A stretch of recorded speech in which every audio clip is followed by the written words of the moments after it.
Drew We had to Valentine, Miles. remind them that they were hot, Miles. That's right. They're here. They're in the house.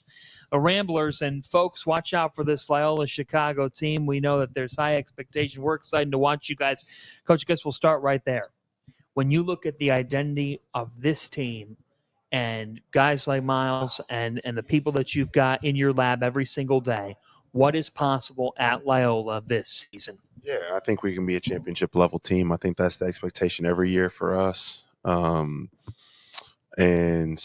we've proven that year after year. We've turned rosters over and changed leagues, et cetera, and been able to be a championship level team. So that expectation isn't going nowhere, and we expect to be contending for multiple championships this year. Yeah, Miles, you were one of the best defenders in college basketball this past season, one of the best shot blockers in college basketball this past season, and I'm sure that when your season ended, you started hearing people reach out to you. That's what you do in college basketball in 2025. You have a good year, you try to find a place to transfer to. You didn't.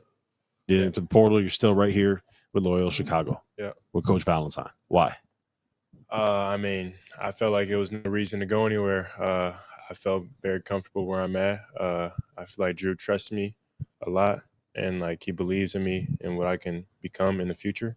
So I felt like it was no reason for me to leave. Look, that says a lot, and it also says a lot about the fact that in this climate, you've got 3 returning starters. Mm-hmm. You've got 3 guys, Justin Moore being one. I'm not going to try. Please pronounce Kamani Winsu. There it is, Kamani Winsu, a last name that starts with Win. Exactly. That's going to lead to some things. When you think about that, I mean, continuity is so hard to achieve. You and your staff find it in the form of those 3 starters. How big is that? Well, every day when you're walking in, they know what to expect. Then they can relate to the other guys. This is how we do it here. Correct, man. You're doing my job, man. John, I mean, you're just on point today. I love the energy. Let's go, man. Coach, it's the season's here. It's here, and I'm excited to go. But, yeah, no, exactly. These guys set the tone every day, and Miles is a guy that's been here for 3 years now, and he's really gotten outside of himself as a leader and a person that is commanding a certain level of excellence and standard every day. And if you would have met Miles in high school when he was 16, 17 years old, to see where he's at now as a leader out there of his teammates it's incredibly fun for me to watch. And then I think Kamani and Justin are just more comfortable. Like you said, they know me, they know our system, they know the standard, they know the why behind things. They know why I'm, might be, just so on guys about attention to detail with this particular thing. If like I want you to be in a stance with your hands up, like this is the reason why, or if I want you to communicate a certain way, this is the reason why. So their leadership has been great, and they've really been doing a great job of not only leading with their words, but by example as well. Let's talk a little injury updates. Obviously last year you probably had as bad an injury luck as anybody in college basketball did. Kamani is back and healthy and 100%, and Justin is now on his way back. Is he back practicing full go? Yeah, Justin's been full go for a couple weeks now. He's how's he look? Look good, Miles? I mean, I think he's great to me. Yeah.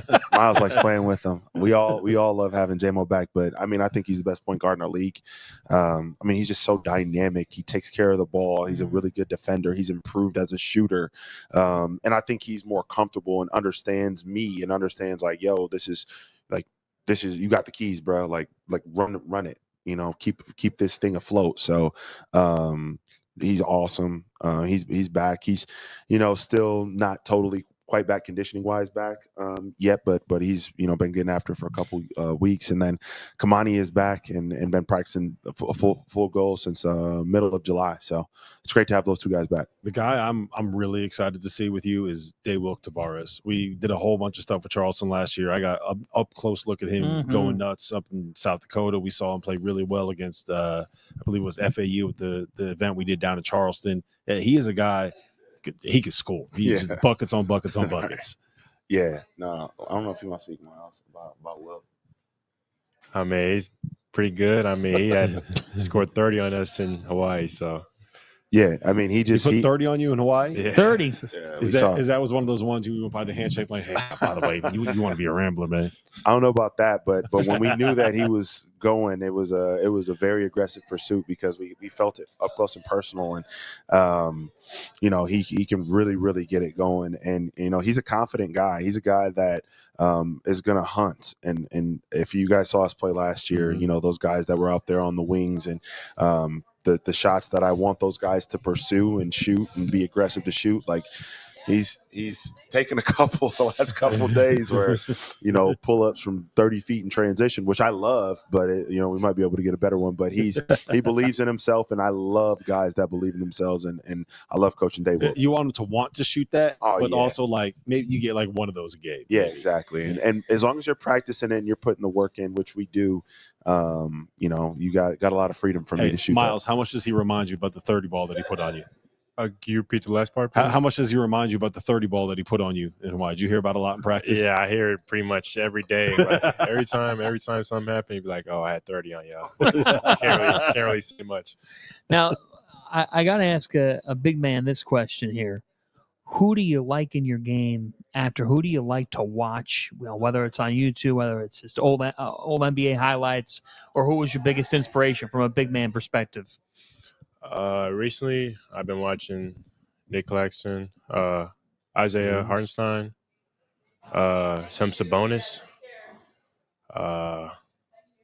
Evan Mobley. Evan Mobley. Yeah, Evan Mobley, yeah, that's a good one for you. And the defense comes to mind there because of the defender that you are. Yeah, I mean, I think there's your plan is you're sitting next to the best defensive player in this league. I know he's the best defensive player in the league. I've watched it for 2 years. The impact that he has, the numbers would show it. The on and off numbers would show it. The impact, the way that he not only can protect the rim, and we talk about that, but he can switch and sit down on the perimeter. I give him crap about it all the time on the perimeter and act like he can't do it because I can't make him feel himself too much. But I mean, he is a dynamic. He has a total identity, and that's why not only he's the best defender in the country, but why he's a pro. I mean, you can plug and play him at the highest level because of what he does, and he's gotten stronger. I don't know if you guys can tell, but 15 pounds this offseason, and that's allowed him to get more big or more powerful, more quick, more explosive, and I think you'll really see that in his game this year, especially on the offensive end. I'm just amazed that a guy that is this good of a defender and understands the game this well was coached by Jerome McNeil when he was in playing AAU basketball. Yeah, I'm sorry. Don't listen to anything. That's our guy. No, he does shows it. He does that's shows our guy. us. We're just messing. We can't say anything nice about it. Before we let you go, a guy that I don't think we hit on, Joshola Joseph, who you brought in from Cal. What does he bring to this program? Yeah, I think first of all, Josh is an extremely confident, high-level guy that believes he's good, and I want guys to do that because not only does he do that, but he's like chasing something. He's working hard towards something. So in this day and age, a lot of people aren't motivated, and coaches can complain and cry about it all the time, or you can try to get good at it and try to be 1% better than everybody else. And I think Josh is a guy that's individually motivated to be a really, really good basketball player. I would say that he brings physicality and athleticism. I mean, he's 6'6", 220 pounds. I mean, he has some of the tip dunks, some of the offensive rebounding, some of the highlight backdoor, cutting finishes that he can have. But he's also can space the floor and hit threes. And then he's also a versatile defender. So I think at his size, his athleticism, his physicality, we've had big wings in our program that have been really good for us. And I think he's definitely, has a lot of what those guys have been good at in the past, and I think he's going to bring that to the floor for us this year. So you guys made the run to the NIT semis last year. How valuable was that for you to be able to allow maybe some of these other guys to get more reps and more chance to play? Maybe allow some of the redshirt guys to get a couple more practices in. Like, what did you get out of that? Yeah, I think that was great. Like we had a couple guys, young guys that played a little bit last year. One was Daniil Glaskov, and then the other one was Braden Young, who was a redshirt for us last year, and he got to go against Miles and Jalen Deloach last year.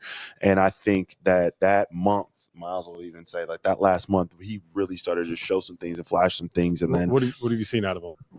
I mean, his defense. I mean, he got great rim protection. I mean, I would say it's on par as me. To me, I would say. Ooh.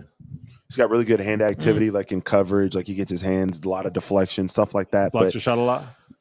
No, not my shot. Yeah, come on Not my now. shot. Come on now. but yeah, no, it helped those guys. It helped Miles even. Like Miles, what did I don't know what the stats are. Kayla's right there, but Miles started to show more of his offensive game. He was driving more from the perimeter. I mean, there was a couple times versus Charleston and Kent State, or not Charleston, but Chattanooga and Kent State and even San Francisco, where he was driving from the perimeter more, and he got to expand. And that's also, I thought it was great for him as well. So it was great for the program. We got to have another home game. Our seniors got to have another home game, which was one of my favorite home games that we've had at Loyola. To get to go to that, and that experience down there in Indy was big time. So it was great for the program. Got us to 25 wins, etc. So it was good. Coach Miles, we appreciate the time. Good luck to the Ramblers this season, and thanks for stopping by.